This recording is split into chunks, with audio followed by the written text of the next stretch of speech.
بعد سبايا وسمداني تا سلام فالله بندگران قریشی تا سلام قریشی تا سلام بعد سبايا وسمداني تا أعوذ بالله من الشيطان الرجيم بسم الله الرحمن الرحيم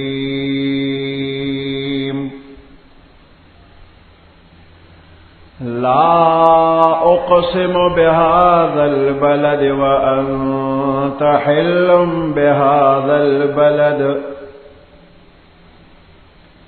ووالد وما ولد لقد خلقنا الإنسان في كبد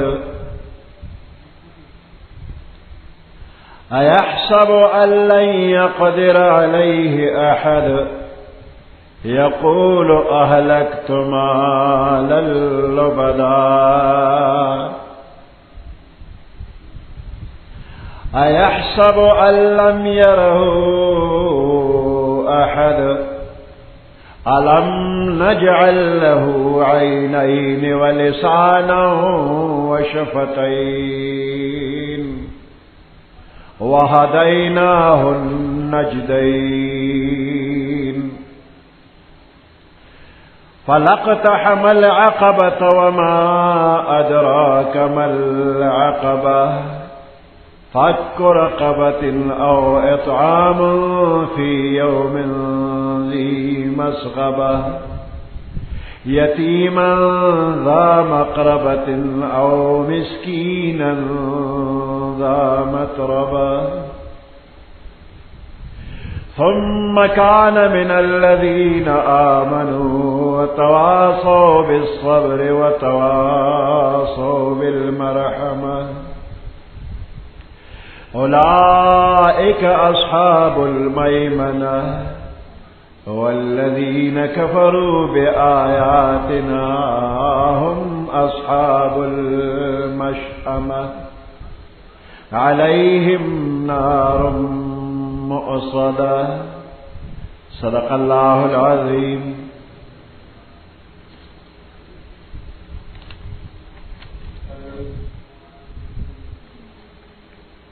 سورة البلد مكية وهي 20 آية. دا سورة البلد مکی سورت مکہ مکرمہ کی نازل شوی لیکن 20 آیاتونه دي. لا اقسم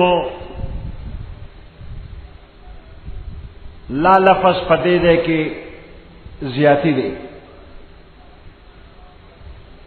او په قسمونو کې دا حرف زائد راوړل د عربو د محاورې مطابق دی.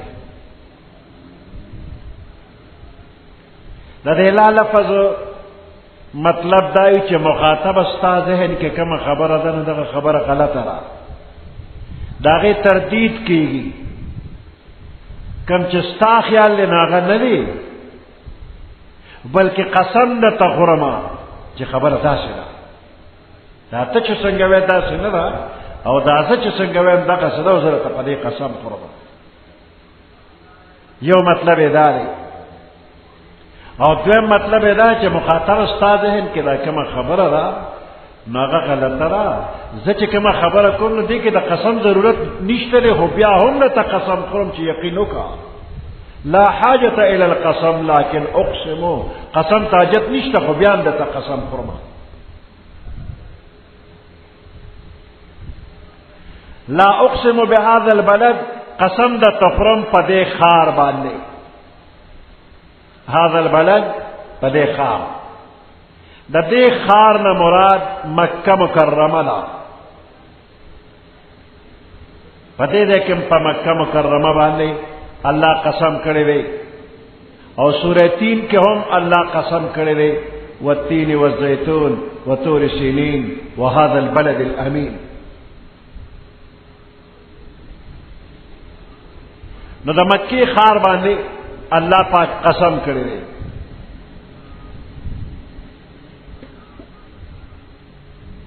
وهذا البلد الامین، د مکه مکرمه خار د ډیر لوی شرافت او د فضیلت خار دی. پیغمبر علیہ السلام چې د مکه مکرمه نه مدینه منوره ته هجرت کو، نو د مکه مکرمه ته مخ مبارک راواړو او ته په الله قسم په تمام روی زمین کې د الله پنځ د ټولو نه زیات بهتر او محبوب خار امته کدی دې نه په استلو باندې کدی دې نه په وتلو زم مجبور نه وي، چا مجبور کړي نه وي نو زبستانه چره هم وتلې نو ما نو مکه مکرمه ډیر قابل قدر او قابل احترام مقام دی. وانت حل بهذا البلد، د دې حل یو مطلب دا دی چې ته په دې ښار کې اوسېدونکې، وانت حل بهذا البلد، ته په دې ښار کې اوسېدونکې، انت نازل فی هذا البلد، انت مکین فی هذا البلد، ته په دې مکان کې مکین. نو مکه مکرمه اسم ښکلې ده، ډېر قابل احترام ده، خو بیا ستا غوندې عظیم شخصیت د الله محبوب شخصیت چې پکې اوسېږي نو د دې هغه حسن دوباله شو، د دې هغه فضیلت نورم زیات شو چې ته پکې اوسېږې نو دا ډېر ښکلی ښار دی. یو مکان دی بل مکین دی، ځای ته مکان وایي او په دې ځای کې چې څوک اوسېږي نو هغه مکین دی.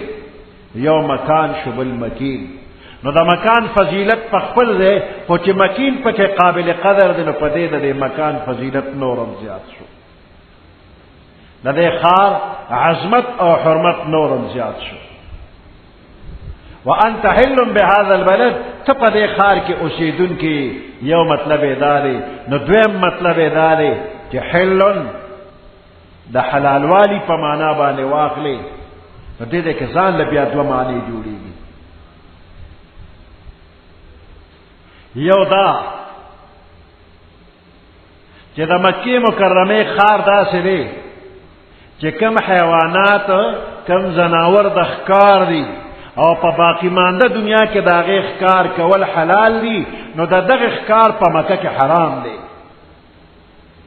مکه مکرمه کې به ښکار نه کوي، نو کم حیوانات چې د هغې ښکار د مکې نه بهر حلال دی، په مکه کې هغه حرام. د مسلمانانو پنیز هم او د کافرو پنیز باندې هم په مکه کې ښکار ناجایز. سره ده دی چې کافران په مکه کې ښکار ناجایز ګڼي، خو بیا هم محمد رسول الله شهید کول حلال ګڼي. وانت حل بهذا البلد، ستا وجل په دې ښار کې دې کافرو حلال ګڼلی دي.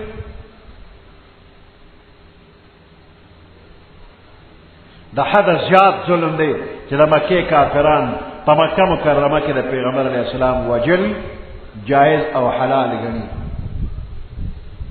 حال دا دی چې د دوی په عقیده کې زناور وجل په دې دی کې حلال نه دي، بیا هم پکې تا حلال ګڼي.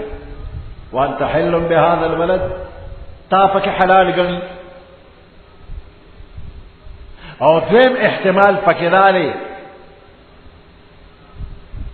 د حل معنا چې په مکه مکرمه کې قتل و قتال حلال نه دی، خو یو وخت راتلونکی دی الله خپل محبوب ته فرمایي چې یو وخت راتلونکی ستا دپاره یو ورځ لږ ساعت دپاره د دې بعضې غټو کافرو وجل به تاله حلالي، ته به یې وژنې. نو دا مخکې یو پیشنګویي شوله.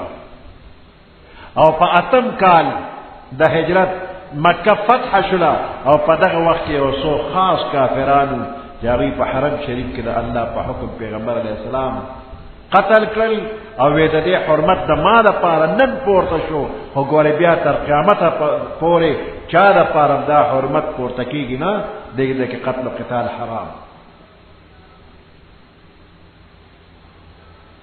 وانت حل بهذا البلد دا احتمال امشتا چستا دا پارا بدیجه که لکسات دا پارا حلال والی رازی تپدے که قتال با اوکی وګوردا حکم د بل چا لپاره باندې تر قیامته د دې کې قتل او قتال ناجائز پدې کې ښکار کول ناجائز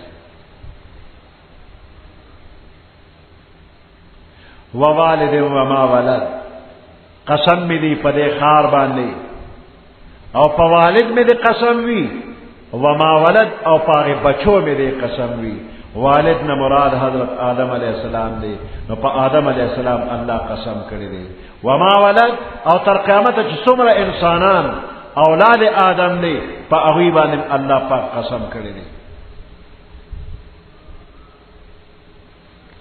او مخکې بیا جواب قسم دی کہ لقد خلقنا الانسان فی کبد انسان من پیدا کړی دی فی کبد پسختو په تکلیفونو مشقتونو کې انسان د خپل فطرت په اعتبار داسې پیدا کړی شوی دی چې د اول نه تر اخره پورې ټول مهنتونه مشقتونه به وي عبدالله ابن عباس رضی الله تعالی عنهما فرمایي چې د ابتدا د حمل نواله مشقت شروع شو د مور پر رحم کې دا ماشوم قید دی بند دی دا د تکلیف حال دی او بیا د ولادت په وخت کې د پیدایش په وخت کې څونه تکلیف دی زمونږ استاد په ذهن کې خو د مور تکلیف ښکارا دی په دې ماشوم څوک تصور نه کوي چې د تب تکلیف دی مور ته تکلیف دی چې ماشوم پیدا کیږي په دې ماشوم ته څومره تکلیف دی دا تصور څوک نه کوي نو دغه وخت کې د ماشوم ته تکلیف دی چې دې پیدا کیږي نو د مور پر رحم کې د قید هغه تکلیف بیا د پیدایش په وخت کې د ماشوم ته تکلیف دی هغه تکلیف بیا د مور پیرودل څو وخت پورې دی او چې کله بیا د پيو نه منکې نو دا څومره تکلیف دی د ماشوم لپاره څومره تکلیف چې د پيو نه منکې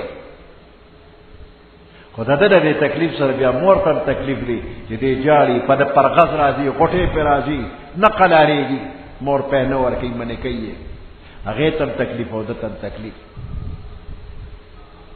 بیا چې کله دې لک تکړه شو نو دې ضرورت زندگی غواړي دا غیر لپاره مهنت او مشقت ټول عمر په سختو تکلیفونو کې دی بوډاوالي ته ورسېده په قلار نشو او اخر کې بیا د بوډاوالي نه رستو بیماریان شروع شي قسم قسم بیماریان راځي دا غیر دارو درمل علاج فکرونه کول دا تکلیف او په اخر کې د ځن کدن سختۍ په د پاسه بیا د دې دنیا نه رخصت شو قبر کې تکلیفونه قیامت پورې میدان حشر کې تکلیفونه نو دا انسان د پیدایش نواله تر انتها پورې په مهنت مشقت کې لګیا دی ستړي ستومانه دې دنیا نه روان شي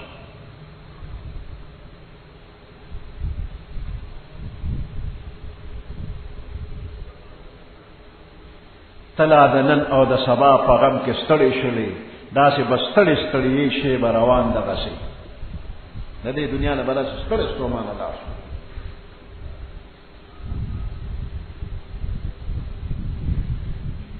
نو دا مهنتونه مشقتونه یوازې انسان لپاره نه دي دا د نور حیواناتو لپاره هم دي والله فرمایي لقد خلقنا الانسان فی کبد انسان په سختو تکلیفونو کې دی نور حیوانات ځکه نه یادي چې هغه کې عقل او شعور نشته په انسان کې شعور دی په دغه ادراک دی نو دا مهنت او دا تکلیف بقدر شعور د نور حیواناتو نه زیات دی او د ټولو نه زیات مهنت داري چې میدان حشر کې دی دوباره جندي شي نو د دنیا د ژوندۍ حساب کتاب به وسره کیږي بیا جنت او یا دوزخ دی نور حیوانات سره دغه شی نشته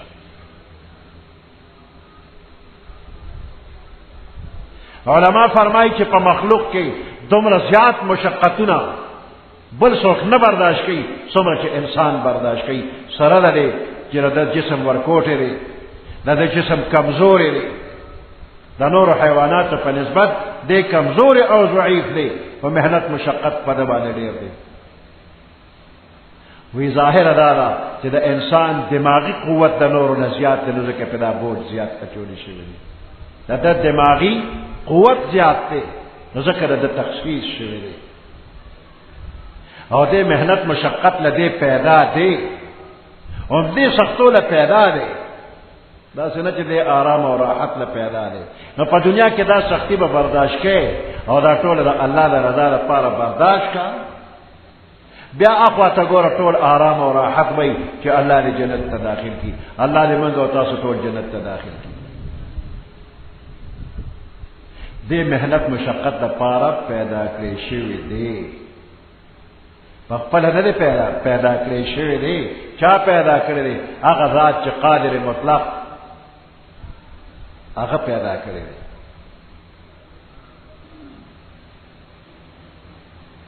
په دنیا کې مکمل راحت چې پاغه کې هیڅ قسم تکلیف نه وي، غم پکې نه وي، دا چاته حاصل نه دی. هر سړی غمجن دی. دری دنیا کسی بیغم نباشد اگر باشد بنی آدم نباشد. په دې دنیا کې څوک بیغم نشته دی. دری دنیا کسی بیغم نباشد، هیڅ څوک بیغم نشته دی. اگر باشد بنی آدم نباشد. کچرتا او دې لیدل چې بیغم دی، دا بنی آدم نه دی. همیشه به یو پند د غم پسر وي چې پسری وي دستار د دې دنیا. د دې دنیا کې آرام او راحت نشته.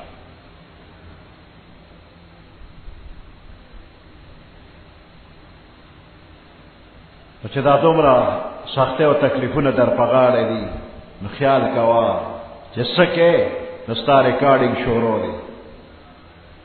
چې څه وې څه کې دا ټول ریکارډ کیږي. دا خیال مکوه چې ما څوک نه ویني. ایحسب ان لم یره احد. ګوره دې دا خیال کوي چې ما څوک ویني نه. ولې دې ویني نه؟ الم نجعل له عینین. من دې انسان له سترګې نه دي ورکړې. ګوره چې انسان تعالی مې سترګې درکړي، ته لیدل کې، نو ولې زه به لیدل نه کوم؟ الله وی زه لیدل کوم، او ته زما د نظر نه سپټ پناه نه یې چې څه کېږي هغه زه وینم.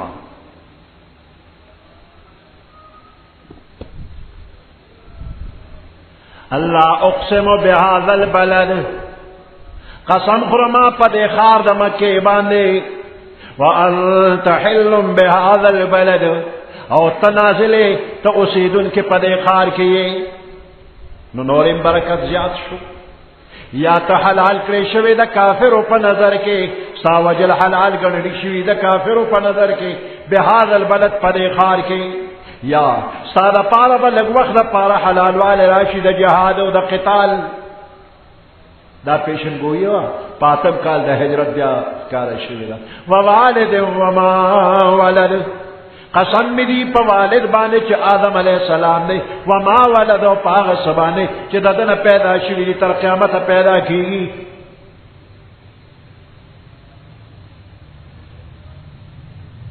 لقد خلقنا الانسان فی کبد. په تحقیق سره موږ پیدا کړی دی انسان فی کبد، په محنت او مشقت او په سختو په تکلیفونو کې. ایحسب ان لن یقدر علیه احد.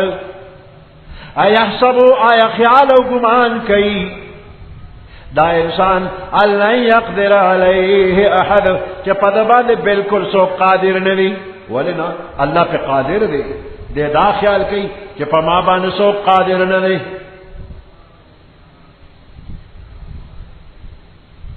یقول اهلکت مالا لبدا. یقول دا کافر انسان وی اهلکت مالا لبدا، ما ډیر زیات مال چې دی نو اولګو، ډیر زیات مال مې اولګو. د پیغمبر علیه السلام په دشمنی کې، د اسلام په مخالفت کې، د ګناه په موقع باندې د کافرو ډیر مالونه لګولي دي.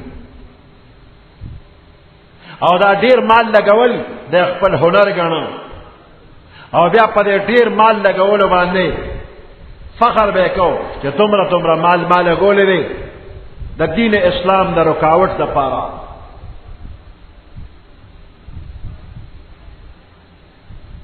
نو الله وی زما په مقابله کې کامیابی دی نشي. پته به ولګي لګوا دا مال ډیر زیات. د دې به د سر حساب کتاب کیږي.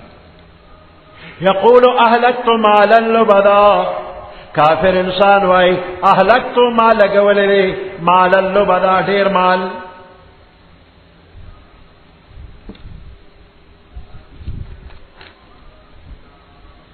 ایحسب ان لم يره احد آیا دې خیال کوي ان لم يره احد چې نو ویل دل راه څوک هم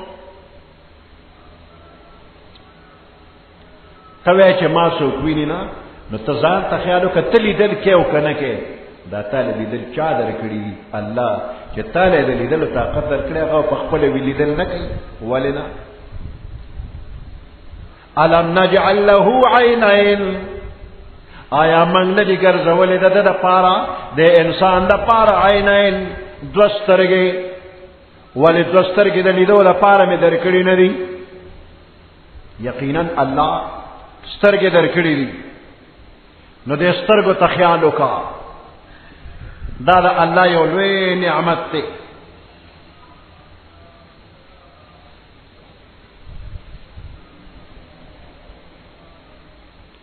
الله خپل کاریګری خپل قدرت ښیي چې انسان له مې دوه سترګې ورکړي دي د دې دا نازکې پردې دي نری رګونه دي په دې کې قدرتي رڼا ده او دا سترګه ډېره نازکه ده نو د دې د حفاظت دپاره الله انتظام داسې کړی دی چې د سر په دې اډوکي کې داسې یو کنده جوړه کړې ده یو ډوغل او دا سترګو ګولۍ په دغه ډوغل کې فټ کړې ده که د بهر نه ګزار راشي نو سترګه لګي نه بره ته د تندي اډوکې دی لاندې ته د ننګي اډوکې دی د منځ کې ورته غټه اوږده پوزه یو تیرې لګولې دی د هر طرف نه چې ګزار راځي سترګې به بچي بهر اډوکې به ګزار خوري نو دا نازک اندام په داسې انتظام باندې الله پاک جوړ کړی دی او ایښی دی مخې ته اټومیټک پرده لګېدلې ده که نامناسب شی راشي او د سترګې ته راپروځي فورا دا سترګه پټه شي او دې ته خس و خشاک او خزله فوره دننه ورځي نه د پاسه پې پرده راپروځي اټومیټک نظام د پردې پې لګېدلی دي ګرد غبار نه بچ کېږي دا سترګه اوړي روړي لکه دا د سټیلم جوړه وه نو دا به په دې اوړېدو سولېدلې وه دا به ختمه شوې وه خو دې ته ګیر چاپېره د اوبو ضرورت دی نو دې ته الله فوارې لګولي دي او تازه اوبو او داسې غوړې راځي چې دې له تیل هم ورکوي او دا لمدې هم ساتي نو دا بېشمېره حرکات کوي هره ورځ بېشمېره حرکات کوي اوړي وروړي او دې باندې د بهر نه لور هوا او تو راځي دا اوبه اوچېږي خو تازه ولا نورې راځي نو دا چرې اوچه پاتې نه شوله همیشه دا لمده ده نو دې سترګې ته دې وګوره چې دا قدرت یو عظیمه کارخانه په دې کې لګېدلې ده لږ د دې شکریا ادا کا دې کې د الله د قدرت یو عجیبه نظام دی ستا په یوه سترګه کې 14 کروڑه بلپونه لګېدلي دي تا چې ته دا تصور نه دی کړی په دې یوه سترګه کې 14 کروڑه بلپونه لګېدلي دي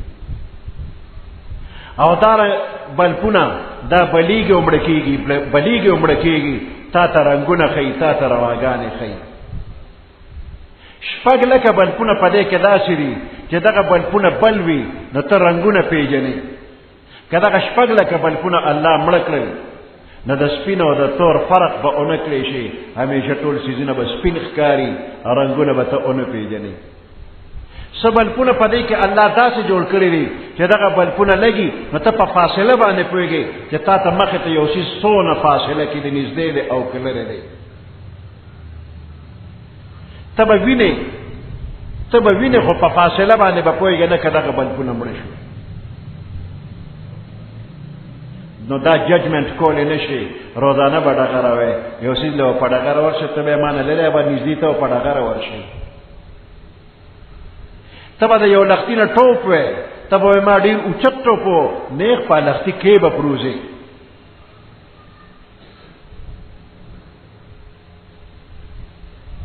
نو دا بلپونه دي په دې سترګو کې چې په دې تاسو دا فاصله معلومیږي.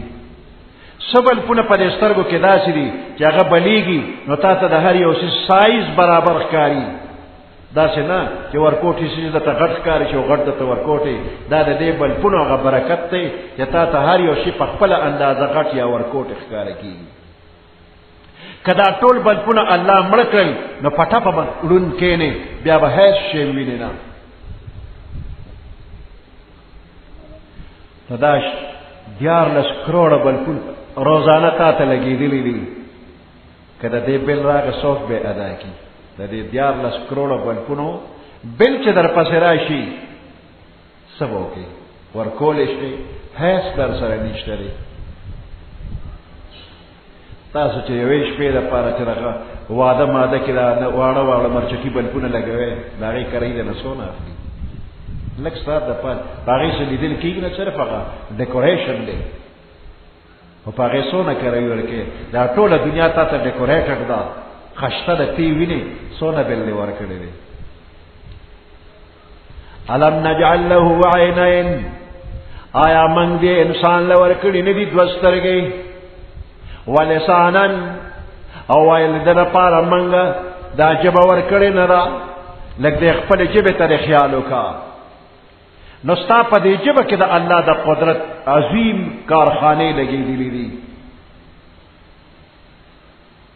یوازې دا ویلو خبره نه ده چې ته په جبه باندې خبرې کې.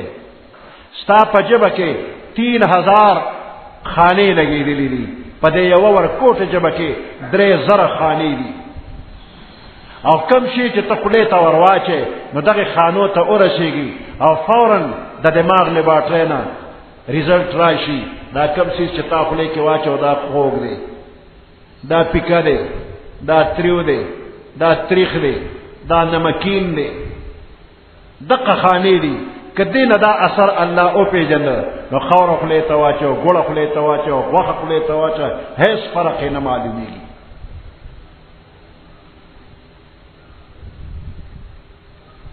لکه فکر وکړه تعالی الله جبه درکړې ده او بیا دې سره بهر تعالی الله شونډې درکړې دي. نو دا شونډې ستا د دې جبه حفاظت کوي.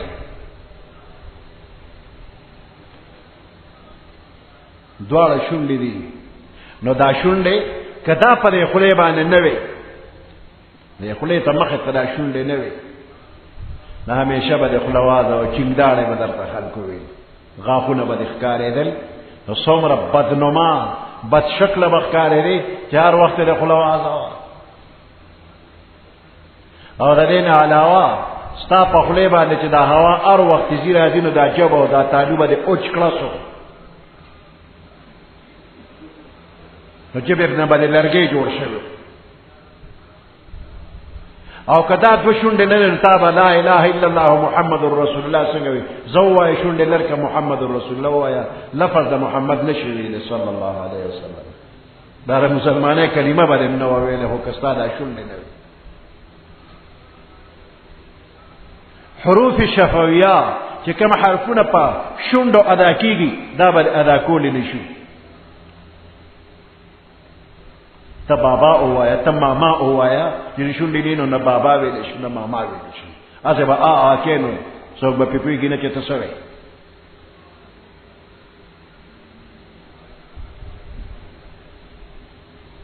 نو د دې ژبې په ذریعه باندې ته خبرې کې هغه خبرې چې ستا په دماغ کې راشي یا ستا په دې زړه کې راشي د دې ژبې په ذریعه باندې اظهار د ما فی الضمیر کې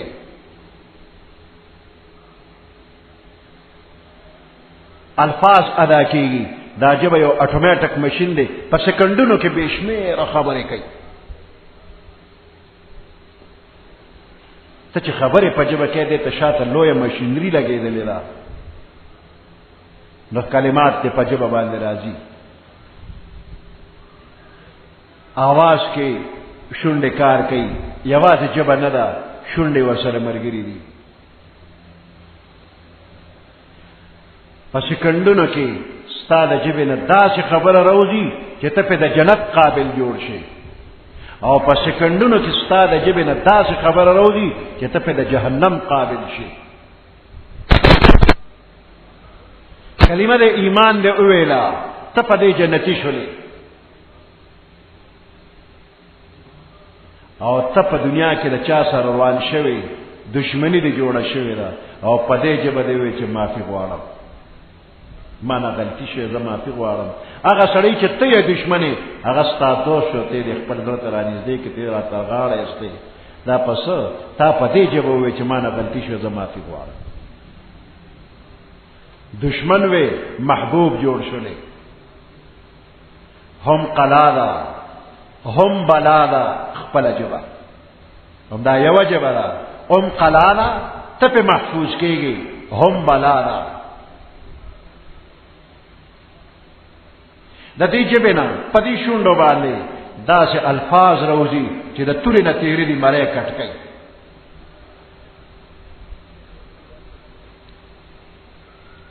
الله انسان ته په دې زړه کې مضمون اچولی دی او دې په ژبه باندې اظهار کوي. فالهمها فجورها وتقواها، د نفس انسانی کې دننه تقوا پرهیزګاري او د ګناه ماده پکې هم الله پاک اچولې ده.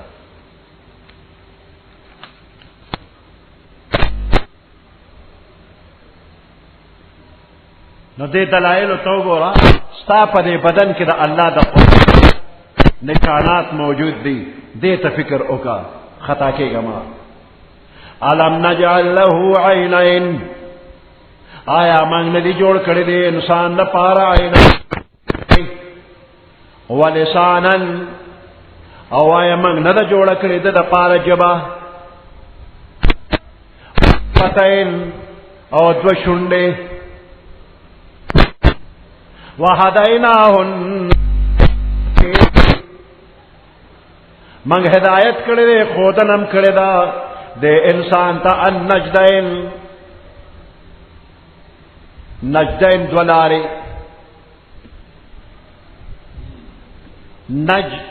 نجدین تسنیه ده دا نجد، وهدیناه النجدین. د دې لفظي معنی هغه لار چې هغه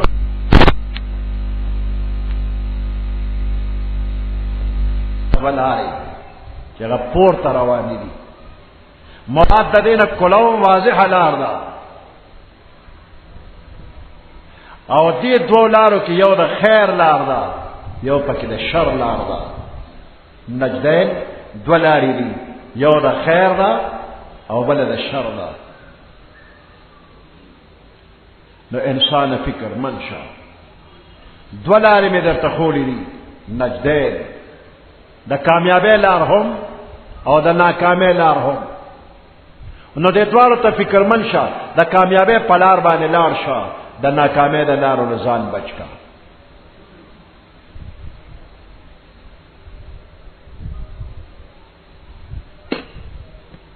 وهدیناه النجدین، من ښودلي دې انسان ته دوه لارې، د خیر او د شر. نو ځان روان شه اجمالی طور باندې الله پاک تا ته د خیر او د شر لارې ښولې دي، او د هغې د تفصیل دپاره بیا پیغمبران راغلي دي، او د هغې دوو لارو تفصیل پیغمبرانو زباني کړی دی. نجدین دوه لارې، یو د خیر او بل د شر، الله ښولي دي. او بعضې مفسرین وایي د نجدین نه مراد سینه ده د زنانه چې دې ماشوم ته الله ښولې چې دې روي او د دې نه دې ځان له پی راکړي.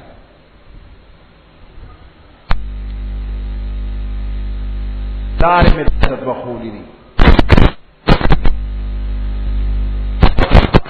پس دې پورې وتلی نه دی دا انسان العقبة د کنډونه، دا انسان د کنډ وتلی نه. فلقتحم العقبة، عقبه د غر یو لوی ګټ اوچت یا د دوو غرونو په منځ کې لار، چې په دې باندې د دشمن نه نجات حاصلېږي. نو دغه عقبه او دغه کنډو د انسان مدد کوي چې دې په غر باندې اوچت وخیږي، نو د دشمن نه ځان بچ کوي، یا په دغه غریزه لار کې دې داخل شي او دې پورې وزي د دشمن نه ځان بچ کی.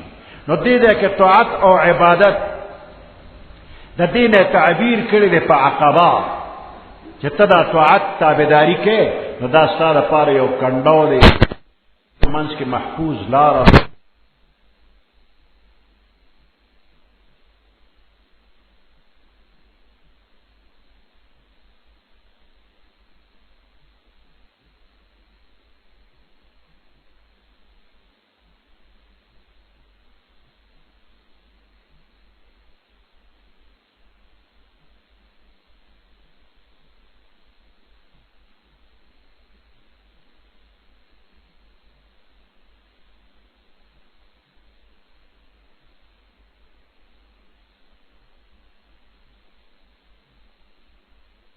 لگی جوڑیږي فک رقبت او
په وخت کې چاله توام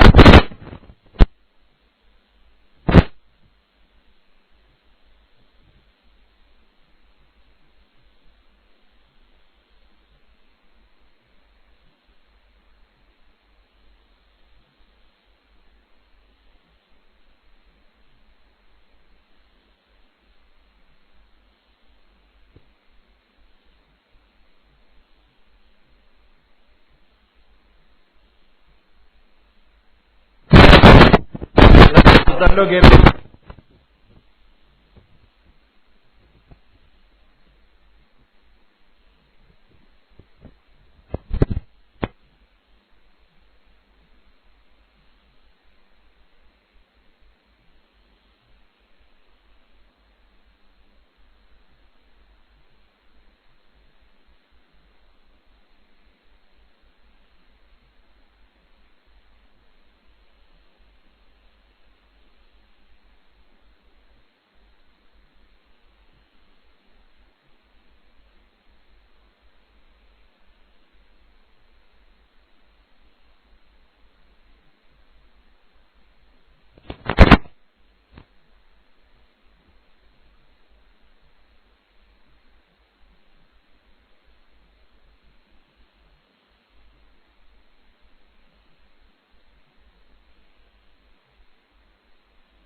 بلغوا خوار غریب له الله د رضا لپاره ورکړه. ثم كان من الذين امنوا دا کس د هغه خلکونه چې ایمان یې هم راوړی دی، دا ایمان راوړ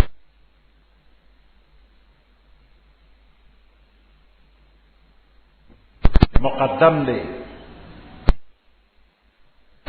دا هغه اهمیت ته اشاره لپاره دا یتیم او مسکین ته طعام د مخکې ذکر کړل، یعنی ایمان د ټولو مخکې دی.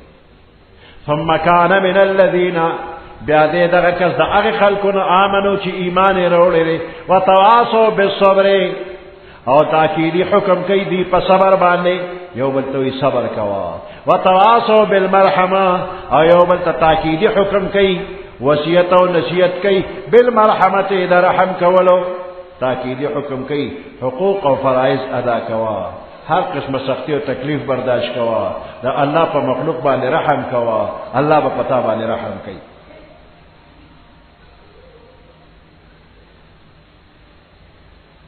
اولئک اصحاب المیمنہ دا کسان د خی طرف والا دی دیر نصیب والا خلق دی دی بد عرشنا خی طرف توی برکت والا بی عمل نامه به پخلاص ملاوي والذین کفروا او هغه خلک چې کفر کړي دي به آیاتنا فآیاتنا زمن هم اصحاب المشأمه دي د ګس طرف والا بخت او بدبخت خلک دي بدنصیب خلک دي د عرش نه به ګس طرف ته ولاړي علیهم نار مؤصده فدوی باندې به اور بنکړي شي د هر طرف نه به چاپیر اور وي سبحان ربك رب العزة عما يصفون وسلام على المرسلين والحمد لله رب العالمين اللهم ربنا آتنا في الدنيا حسنة وفي الآخرة حسنة وقنا عذاب النار وأدخلنا الجنة مع الأبرار يا عزيز يا غفار برحمتك يا أرحم الراحمين